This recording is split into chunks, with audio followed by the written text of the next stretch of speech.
Okay, centres indifference towards Telangana. ఇక తెలంగాణ మీద సవతి ప్రేమను చూపెడుతున్నాడు మోడీ అని చెప్తున్నాడు. ఎస్, ఇక అది అందరికి మనకు తెలిసిన విషయమే. సో వాళ్ళు దుర్మార్గులు. సో వాళ్ళ మీద నిరంతరం పోరాటం చేయాల్సిందే కేంద్రంతో. In the past short term loans. ఇంకోటి, ఇప్పుడు కేసీఆర్ ని విమర్శించండి రేవంత్ రెడ్డి గారు. ఏది 6 లక్షల కోట్లు 7 లక్షల కోట్లు అప్పు చేసిండని. FRBM ద్వారా 4 లక్షల కోట్లు, ఇక కార్పొరేషన్ల పేరు మీద ఇంకో 3 లక్షల కోట్లు. ఓకే, 7 లక్షల కోట్లు మన మీద రుద్దిపోయాడు. కానీ రేవంత్ రెడ్డి గారు ఏం తక్కువ చేస్తలేరు. ఎవ్రీ ఇయర్ మీరు బడ్జెట్లు తీయండి, తక్కువ 60,000 కోట్లు అప్పు చేస్తున్నాడు. అర్థమైందా? ఇప్పుడు ఈ 3 ఇయర్స్ బడ్జెట్ లో 2 లక్షల ఇంచుమించు 1,80,000 కోట్లు, ఇంచుమించు 2 లక్షల కోట్లు అప్పు చేసిండు రేవంత్ రెడ్డి గారు. ఈయన కూడా 10 ఏళ్ళు ఉంటే అంతే అవుతుంది. సో కాబట్టి ఆయన్ని ఆలోచించుకోవాలి. సో ఇద్దరు చేసే తప్పే. ఓకే, సో ఎందుకు అవుతుంది? ఇగో లెక్కలేనని ఈ పిచ్చి హామీలు ఇవ్వడం వల్ల అవుతుంది. ఎందుకు ఇవ్వాలి? ఓకే, టెంపరీగా ఇస్తే ఇచ్చినావు, ఓకే, నేనేమి అది ఏమి నేరంగా పరిగణిస్తలేను. కానీ what is the long term solution ఏమో అడుగుతున్నా. ఇప్పుడు రైతుకి ఇస్తున్నావు, ఇన్ని రైతులు భరోసా ఇస్తున్నావు, లోన్లు రుణమాఫీ చేస్తున్నావు, ఇంకా ఇది రైతులకి విద్యుత్ ఎలక్ట్రిసిటీ ఇస్తున్నావు, అన్ని ఇస్తున్నావు. ఓకే, సంతోషం. ఇక వాళ్ళ బలిసిన రైతుకి ఎందుకు ఇస్తున్నావు అనేది నేను అడగొద్దు, అడిగితే నేను నేరగాని. ఓకే, సరే, ఏది ఏమైనా సరే 100 ఎకరాలు ఉన్న ఆసామికి, ఎకరం ఉన్న బక్కజిక్కిన రైతుకి అన్ని సేమ్ బెనిఫిట్స్ ఇస్తున్నాం. అది ఎంతవరకు కరెక్టో నాకు తెలియదు ఫస్ట్. ఎందుకంటే 100 ఎకరాలున్న ఆసామికి అలాకెళ్ళి 1 ఎకరం అమ్ముకున్నా 30 లక్షలు వచ్చాయి కదా. ఎంత ఊర్లో కూడా ఇవ్వాలి 20 నుంచి 30 లక్షలు లేని ఎకరం అయితే వస్తలేదు కదా. మరి 100 ఎకరాలు ఉన్నోనికి ఎందుకు ఇవ్వాలి బెనిఫిట్స్? Question mark. ఓకే, సరే, రెండోది, రైతుకి ఆయనకు ఇప్పుడు రాజస్థాన్లో ఒక ఎకరంలో వాళ్ళు రకరకాల పంటలు వేసి ఒక ఎకరానికి ₹1,00,00,000 సంపాదించుకుంటున్నారు. అట్లాంటి వాళ్ళకి మనం ఏమి ఇవ్వాల్సిన అవసరం లేదు. మరి రైతులకి ఆదాయం ఎట్లొస్తుందో మనము ఆలోచిస్తే వాళ్ళకి ఏ పంటలు వేస్తే బెటరు, ఆ వేసిన పంటల్ని వాళ్ళే డైరెక్ట్ గా మధ్యవర్తులు లేకుండా, దళారీ లేకుండా అమ్ముకునే వ్యవస్థను ఏర్పాటు చేసుకోగలిగితే రైతుకి మనం ఏ రకమైన సాయం చేయాల్సిన అవసరం లేదు. రైతుకి పండించిన ధాన్యంకి, ఓకే, లేకపోతే కూరగాయలు ఇవాళ ఏం పండిస్తా వీటికి మార్కెట్లో వాళ్ళే డైరెక్ట్ అమ్ముకునే వెసులుబాటు ఏర్పాటు చేస్తే మనం రైతుకి వాళ్ళ ఆదాయం పెంచగలిగితే మనం ఏ బెనిఫిట్ ఇవ్వాల్సిన అవసరం లేదు, రుణమాఫీ ఇవ్వాల్సిన అవసరం లేదు, ఏ బెనిఫిట్ ఇవ్వాల్సిన అవసరం. ఇంకా రైతే మనకు ట్యాక్సులు కడతాడు. ఈ పైసలను తీసుకొని మనం ఇంకా అభివృద్ధి చేసుకోవచ్చు. కాబట్టి వాళ్ళ ఆదాయం పెంచడానికి కావాల్సిన విధంగా వాళ్ళకి ఏం ట్రైనింగ్ ఇచ్చినావు, ఏ పంటలు వేసుకోవాలి, వాళ్ళంతా వాళ్ళు అమ్ముకునే ఏర్పాటు ఎట్లా. ఇప్పుడు మొన్న ఒక అమ్మాయి ఒక పశువు అమ్ముకుంటుంది, వాళ్ళ అమ్మ నాయన పశువు పండిస్తే ఆమె ఆన్లైన్ లో పెట్టి అమ్ముకుంటుంది. వారధి ఫార్మ్స్ ఆమె అమ్ముకుంటుంది. అట్లా ఒక ఆమె అయితే రెస్టారెంట్. చదువుకున్న వాళ్ళ గురించి చెప్తున్నాను, వీళ్ళందరూ బీటెక్ చేసిన వాళ్ళ గురించి చెప్తున్నా. ఇట్లాంటి వాళ్ళని ఎంకరేజ్ చేస్తే ఈ రైస్ మిల్లర్లు, లేకపోతే ఇప్పుడు అమూల్ కంపెనీ ఉంది. అమూల్ ఏం చేసింది? అది అందరు ఫార్మర్సే కోఆపరేటివ్ గా తయారై అమూల్ కంపెనీ నడుపుకుంటారు. అట్లా ఈ రైతులందరూ కలిసి వాళ్ళే రైస్ మిల్లు పెట్టుకుని ఏర్పాటు చేయొచ్చు కదా. వాళ్ళే గోదాములలో దాచిపెట్టుకుని ఏర్పాటు చేసుకోవచ్చు కదా. గిడ్డంగులను వాళ్ళే కట్టుకుని ఏర్పాటు చేసుకోవచ్చు కదా. వీళ్ళ రైతులందరినీ ఏ ఊరికి ఆ ఊరికి, లేకపోతే ఆ మండలంలో ఉండే గ్రామాలందరూ కలిసి, రైతులు కలిసి ఒక కోఆపరేటివ్ ఏర్పాటు చేసుకుని వాళ్ళే రైస్ మిల్లు పెట్టుకుంటారు. వాళ్ళే గోదాములు రెంట్ తీసుకుంటారు, లేకపోతే కట్టుకుంటారు. సో వాళ్ళే మెయింటైన్ చేసుకుంటారు, వాళ్ళే అమ్ముకుంటారు. కొంచెం మనము వాళ్ళకి ఎట్లా చేసుకోవాలి, ఒక మార్కెటింగ్ కానీ అవన్నీ ఎంకరేజ్ చేస్తే అగ్రికల్చర్ ఆఫీసర్ ద్వారా సరిపోతుంది కదా. ఈ రైస్ మిల్లర్లని, ఈ దళాలని, ఈ మిడిల్ వ్యాపారులని ఎందుకు పెంచి పోషించాలి? రైతు ఆదాయం పెంచడానికి నువ్వు తీసుకున్న చర్యలేంది?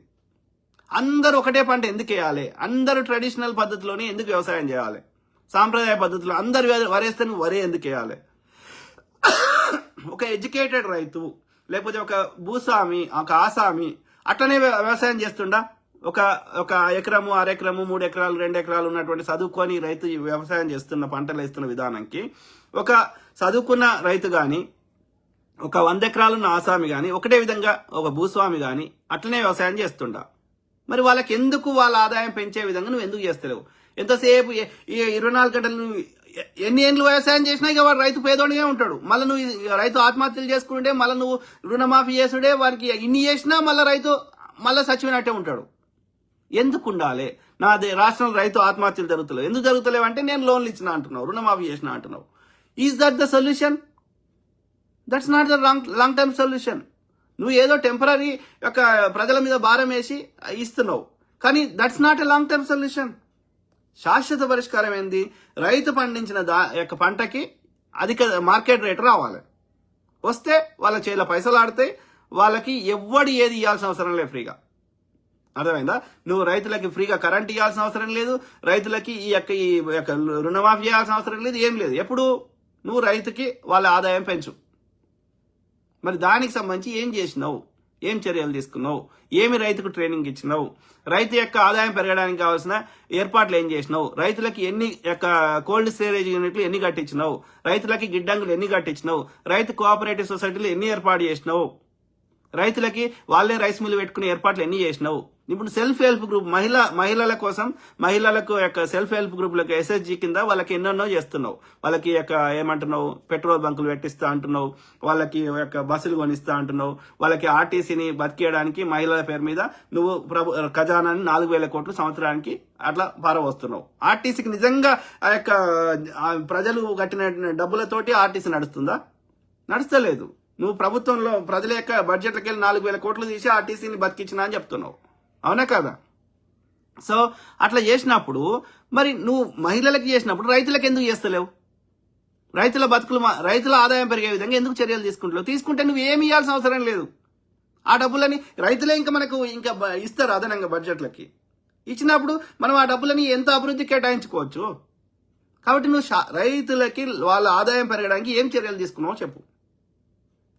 గీ పంచి పెడతా, ప్రభుత్వంలో ఉద్యోగాలు ఇస్తా, అందులో నువ్వు చేసిన ఘనకార్యం ఏంది? అది ప్రజల ట్యాక్స్ డబ్బులు నువ్వు వృధా చేస్తున్నావు. అది కాదు, ప్రైవేట్ రంగంలో నువ్వు ఉద్యోగాలు క్రియేట్ చేస్తే, రైతుల ఆదాయం పెంచేటట్టు చేస్తే అప్పుడు నేను అప్రిషియేట్ చేస్తావు. రే ఇంత టాలెంట్ వ్యక్తి, ఇంత లాంగ్ టర్మ్ థింక్ చేసి సమస్యలకు శాస్త్ర పరిష్కారాలు చూపెట్టి బడ్జెట్ పెంచిండు అని నేను సంతోషపడతా. నువ్వు ప్రజలు కట్టిన ట్యాక్సులు సొమ్ము ఒక్కడిది సోకొక్కడిది లాగా వాళ్ళు కట్టిన ట్యాక్సులు తీసుకుపోయి వానికి వంచి పెట్టడానికి అందులో నువ్వు చేసిన గొప్పతనం ఏంది? Nothing. Create more jobs in private sector, I will appreciate you. Increase ఇది రైతుల యొక్క ఆదాయాన్ని ఇంక్రీజ్ చేయి, అప్రిషియేట్ చేస్తా. ఆలోచించండి రేవంత్ రెడ్డి గారు. Find out long term solutions for the problem, don't waste public money. Simple. Okay, అప్పుడే మన దేశం అభివృద్ధి జరుగుతుంది. నువ్వు ఇట్లా లంగమాటలు చెప్తా, నేను మీడియా ఉంది కాబట్టి నాకు నోరు ఉంది కాబట్టి మాటలను ట్విస్ట్ చేసి నేను ఘనకార్యం చేసిన అని చెప్పుకుంటా అంటే ఎవడు వినేటోడు లేడు. We're in the process of restructuring debts worth 2 lakh crores. ఇది ఒక్కటి మెచ్చుకోవాలి. ఏంటంటే ఒక 2 లక్షల కోట్ల బడ్జెట్ కేసీఆర్ చేసిన అప్పుని ఆయన 9% అట్లా తెచ్చిండు అప్పులు. ఓకే, దాన్ని రీస్ట్రక్చర్ చేయడం అంటే మళ్ళీ అప్పు తెచ్చి తక్కువ రేటుకు వడ్డీకి తెచ్చి ఈ అప్పు కట్టిండు అన్నట్టు. సో దానివల్ల మనం 2-3%, 5-6% తక్కువ కడుతున్నాం ఇంట్రెస్ట్. ఓకే, అయినప్పటికీ ఎంత తక్కువ కట్టినా కేసీఆర్ చేసిన అప్పుల వల్ల, మళ్ళీ ఈయన చేస్తున్న అప్పుల వల్ల, ఓకే, ఇప్పుడు 23,000 కోట్ల బడ్జెట్ కేవలం ఇది బ్యాంకులకు లోన్లు కడుతున్నాం మనం తెచ్చిన అప్పులకి. అందులో 2,000 కోట్లే అసలు కడుతున్నాం, 21,000 కోట్లు మిత్తి కడుతున్నాం రీస్ట్రక్చర్ చేసినాక. అంటే ఎక్కువ వడ్డీ ఉన్నది వాటిని తీసేసి తక్కువ వడ్డీకి మళ్ళీ తెచ్చినా కానీ ఇంకా కేసీఆర్ చేసిన దానికైతే 30,000 కట్టినా తక్కువనే అవుతుండే.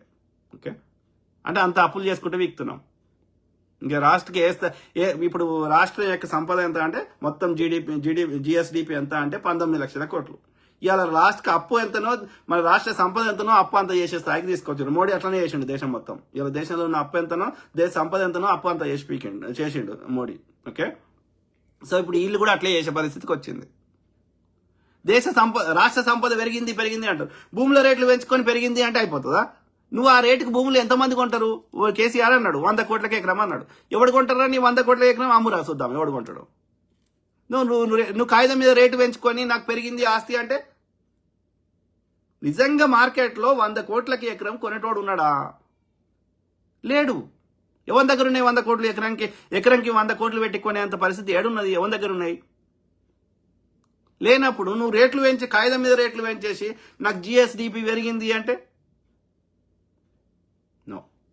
ఆడవాడు తలసరి ఆదాయం పెరిగింది అంటారు. ఎవరిది పెరిగింది? 100 మందిలో ఒక 5గురిది పెరిగింది. 95 మంది పేదోళ్ళే ఉన్నారు.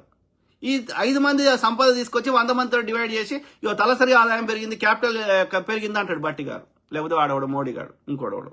ఓకే, సో ఎట్లా పెరిగింది? నువ్వు 5గురిది పెరిగితే పెరిగినట్టు కాదు, 100 మంది తలసరి ఆదాయం పెరిగితే పెరిగినట్టు.